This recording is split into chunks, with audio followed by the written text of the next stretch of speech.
I think, right, I'm a good person, but I'm not quite sure. So I'm going to tell you the worst thing I've ever done, and hopefully we'll get some kind of closure from that. The worst thing I've ever done, right? I once pushed an 11-year-old child who was scared of water. You don't know what I'm going to say yet. Into water, and in my defense, it was funny, but I must just say I was 11 at the time. You know, I'm 22. I don't just go around kicking kids into the sea without a good reason. But let me tell you the story. It was our first time at like the swimming baths, and what we had to do, when we arrived, we had to like line up in like a queue, dive into the water, swim to the other end, get out the water, and then queue up again. And it was all going fine until the person in front of me hesitated, and he hesitated, and you give them 6 Mississippis, right, and then you push him in. That is wisdom for life. That's what you do, right?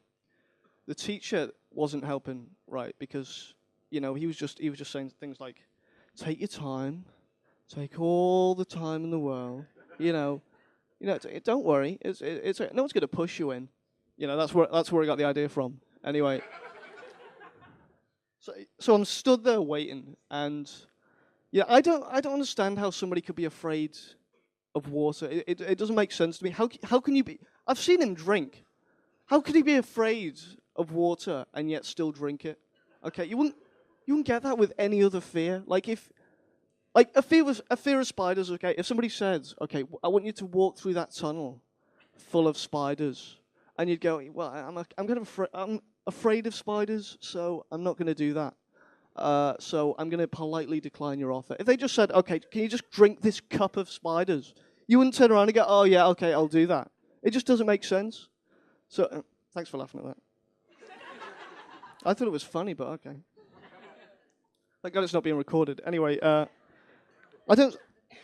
I thought it'd be a win-win situation. Right, it's either I push him in, okay, and I force him to face his fears, and he comes to the conclusion that actually it's not as bad as he thought it'd be, or he panics and it's funny. Now, for me, it was very much the latter, but So anyway, you might think it was quite a cruel thing to do.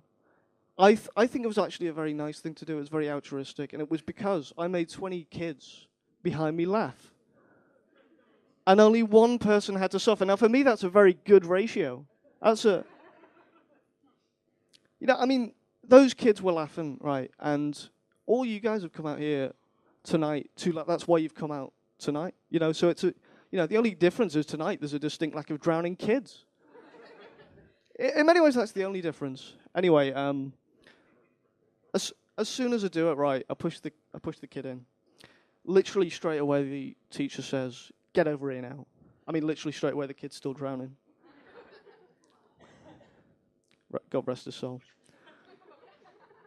His only crime was not being able to swim. To be fair, I think if anyone's guilty of a crime, I think it's probably me. Anyway, but that's by the by in many ways. Anyway, he calls me over straight away, and he says, "Get your trunks off."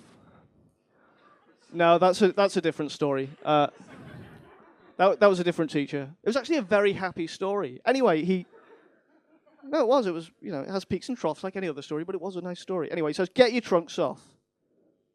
Get changed. And wait until we're finished." And I'm going to be honest. When he said that, I was actually quite chuffed. Because you know what? I fucking hate water, honestly. I fucking hate the stuff.